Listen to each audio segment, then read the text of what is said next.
भाषा को लेकर तमिलनाडु में विवाद अब गहराता जा रहा है। तमिलनाडु की स्टालिन सरकार ने राज्य बजट में भारतीय रुपए के प्रतीक के लोगों को तमिल अक्षर से बदल दिया है।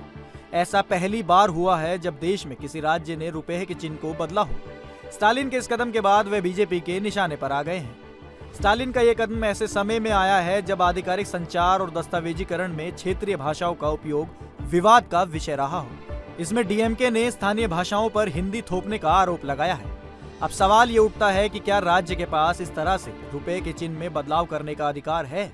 अगर हाँ, तो इसके नियम और कानून क्या है? क्या राज्य सरकार के पास है बदलाव करने का अधिकार? भाषा पर विवाद कितना भी गहरा रहा हो, लेकिन आज से पहले किसी भी राज्य की तरफ से इस तरह का कदम नहीं उठाया गया है। हालांकि केंद्र की तरफ से रुपए के चिन्ह में बदलाव करने को लेकर कोई भी साफ निर्देश नहीं है। ऐसे में साफ तौर पर यह नहीं कहा जा सकता कि तमिलनाडु सरकार की तरफ से यह कदम कानून का उल्लंघन है। यदि रुपए को राष्ट्रीय चिन्ह के रूप में मान्यता मिली होती तो इसमें किसी भी तरह का बदलाव करने का अधिकार सिर्फ केंद्र सरकार के पास ही रहता। राष्ट्रीय चिन्ह की सूची में रुपए का चिन्ह नहीं है।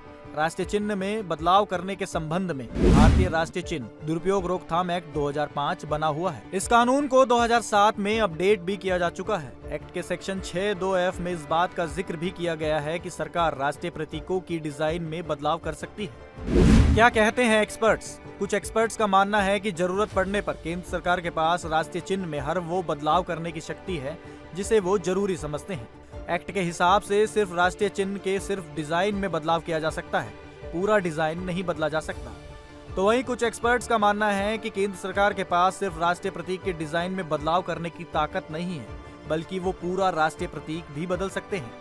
भारतीय राष्ट्रीय चिन्ह एक्ट 2005 में ऐसा कोई प्रावधान नहीं है जो सरकार को ऐसे बदलाव करने से रोकता है। इस स्थिति में संबंधित कानून में संशोधन के बाद दोनों सदनों से पारित करवाकर पूरे राष्ट्रीय प्रतीक को भी बदला जा सकता है। 2010 में स्वीकार किया था चिन्ह। आपको बता दें कि भारत में 22 आधिकारिक भाषाएं हैं, तमिल उनमें से एक है, लेकिन मानक प्रथा के अनुसार भारतीय रुपए की मुद्रा केवल एक प्रतीक है जो देवनागरी अक्षर और रोमन अक्षर से प्रेरित है। रुपए का यह प्रतीक देवनागरी लिपि के और रोमन लिपि के अक्षर को मिलाकर बना है। यह रेखा हमारे राष्ट्रीय ध्वज तथा बराबर के चिन्ह को प्रतिबिंबित करती है। भारत सरकार ने 15 जुलाई 2010 को इस चिन्ह को स्वीकार किया था। तमिलनाडु सरकार के इस कदम पर आपका क्या सोचना है? हमें कमेंट सेक्शन में कमेंट करके जरूर बताएं। और देश और दुनिया की तमाम बड़ी खबरों के लिए आप देखते रहिए इंडिया टीवी।